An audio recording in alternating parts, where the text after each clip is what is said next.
Hello, I'm Tara Brabazon. I'm the Dean of Graduate Research at Flinders University, and welcome to Vlog 153. Yes, movement, the next instalment in our single word vlog series.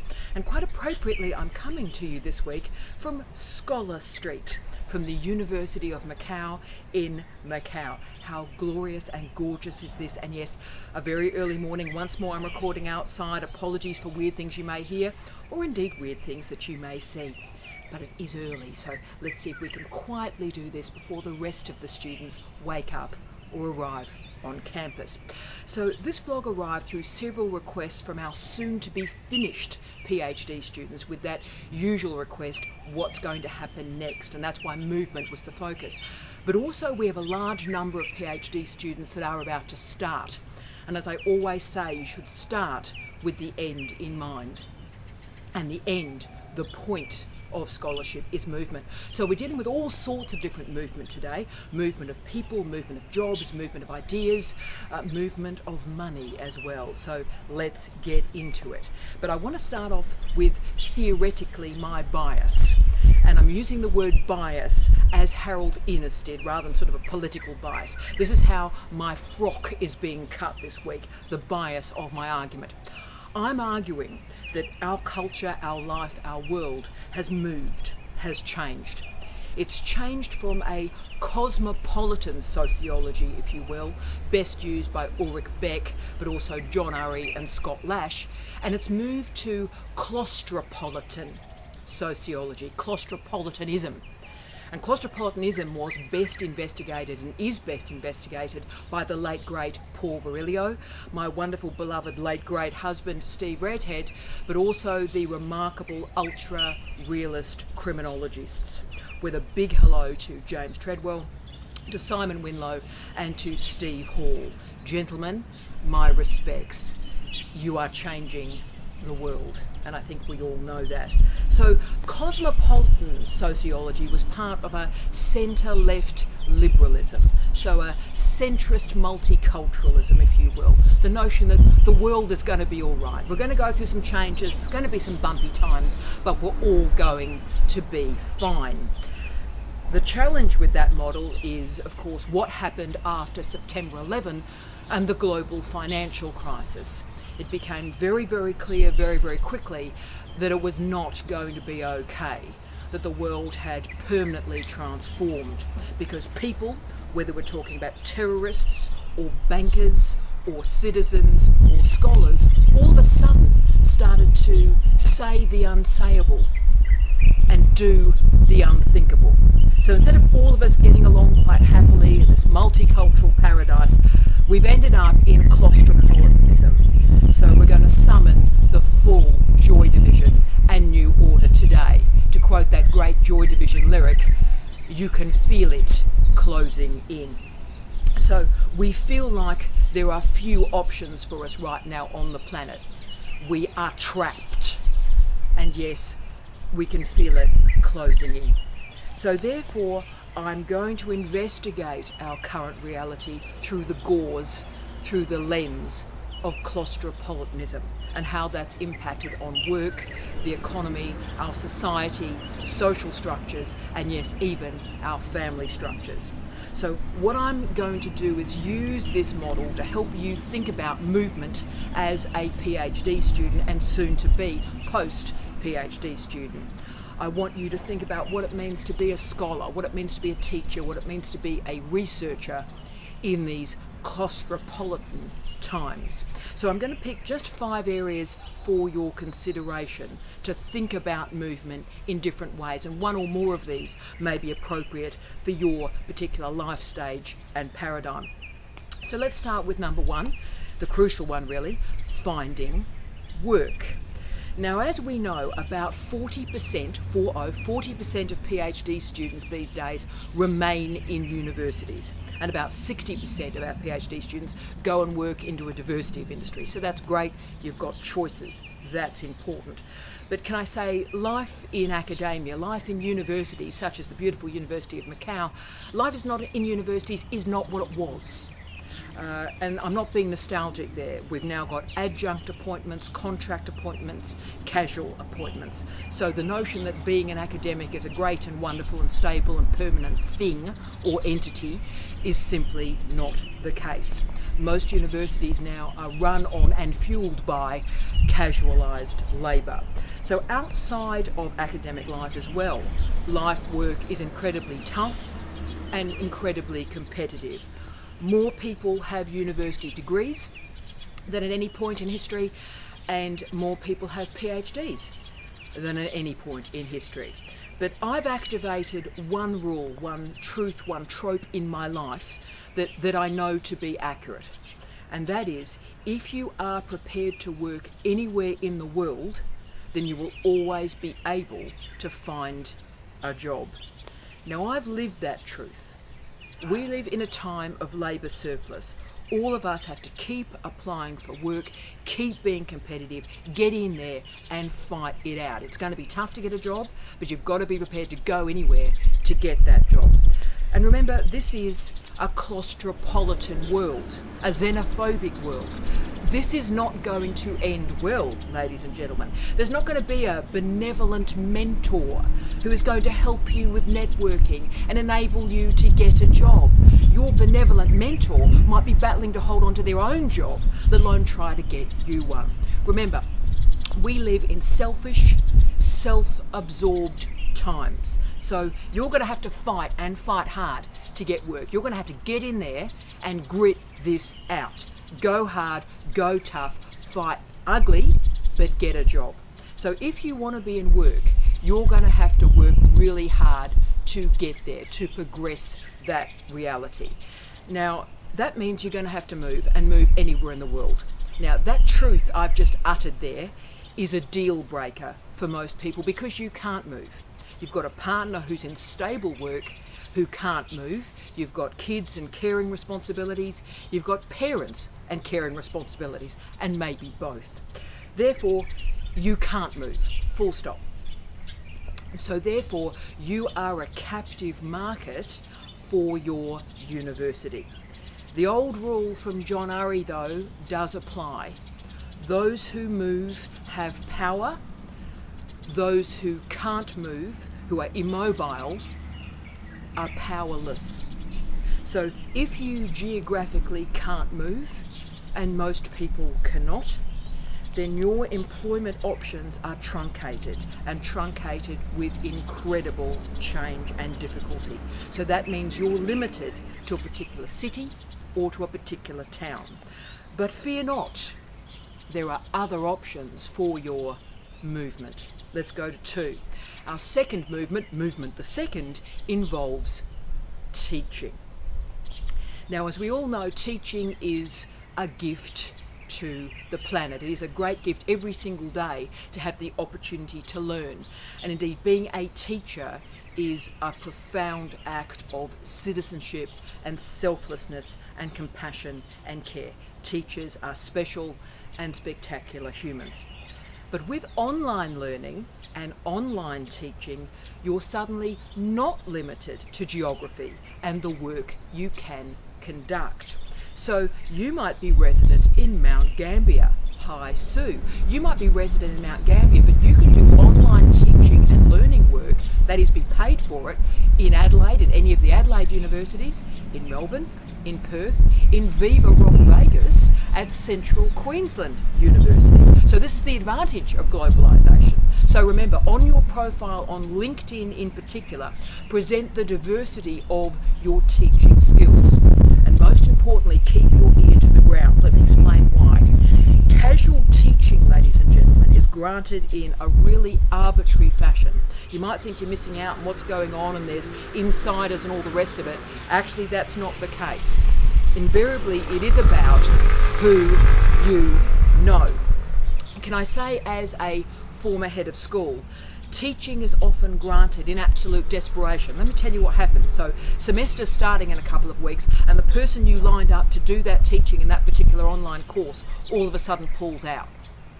and you're in real trouble. So you are desperate, and you will find anybody you can to fulfill those teaching commitments. So this is really significant. So tell all your friends, all your colleagues, all your mates, all your peers that you are in the market for work. And those connections and that networking will enable you to find this type of casual work. We need a quick replacement, and you're able to provide that for us if we know you're after work. So tell everybody, and that's how you get this type of work. So online teaching and learning, yes, is casual and casualized, but it is a good payday, and therefore it is available for you in these claustropolitan times. And before I leave that teaching section, I just want to offer one more variable for your consideration.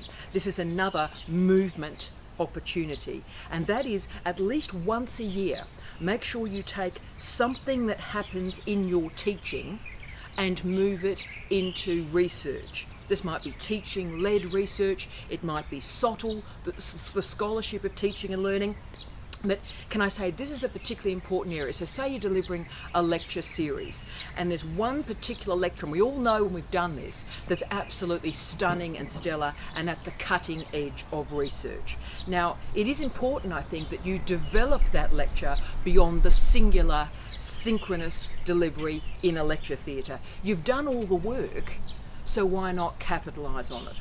So particularly as a PhD student or as an early career researcher, you are doing all sorts of teaching for all sorts of people. So make some of it pay back for you. Pick one special session, work a bit harder on it, and write it up for a refereed article. So in that way, you're moving your teaching into research. Now, I did that at least once a year when I was a PhD student and an early career researcher. So for example, I was teaching in a first year course, and I was delivering a lecture on popular memory. And I used Casablanca particularly as the focus. It was a magnificent lecture, and I knew it would be an article, and it became thus. So if you put in Tara Brabazon and Casablanca into Google, you will see that article that I wrote up from a first year lecture. Secondly, I also had, and I was again in my late 20s, was doing a lecture on Generation X in a course called Cultural Difference and Diversity. It was a great lecture. So I wrote that one up, and that became a piece titled Save Ferris, as in Bueller. So they're examples of teaching into research that I did in my late 20s, my mid to late 20s, as an early career researcher and PhD student. But it's not just a tactic that you use as an early career researcher. This year, right now, as an incredibly old person, I've been asked to do a lecture on tourism and translocalism and food, because supposedly I'm the only person on the Flinders campus with a qualification in gastronomy. Who knew? Now, I could just write a lecture up. So translocalism, food, tourism, I know this stuff like the back of my hand. I could write it in a long Saturday. But I've decided, you know what, I'm going to make that something special and spectacular. I'm going to look at Kangaroo Island. I'm going to look at island-based food tourism and marketing, like King Island, like Kangaroo Island, like Skye in Scotland. And I'm really going to do something innovative to get that published. So it's going to take me about a week to finish the lecture and do it properly, but then I'm going to write it up.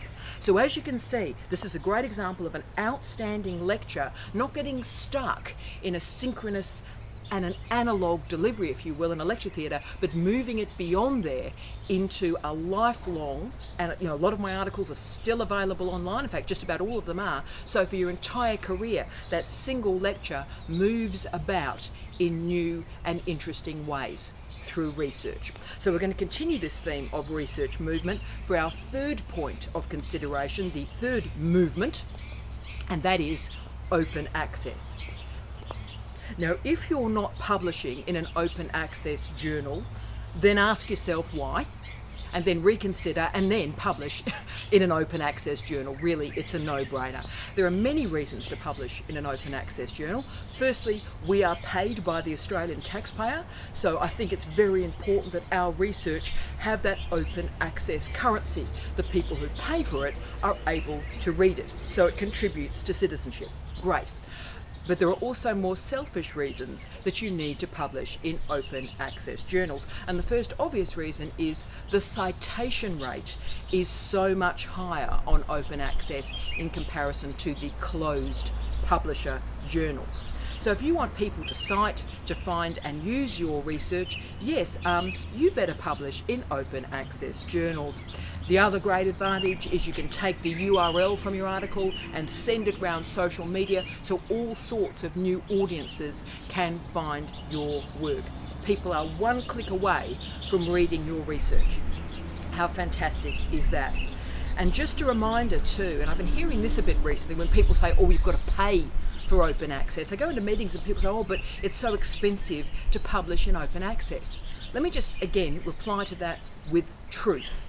And the truth is 66%, that is 2/3 of open access journals, do not have any type of fee that is applicable. That's called platinum open access. So if you're paying dough, you need to ask yourself why you're paying dough for open access when 2/3 of journals, open access journals, have no fee of any kind.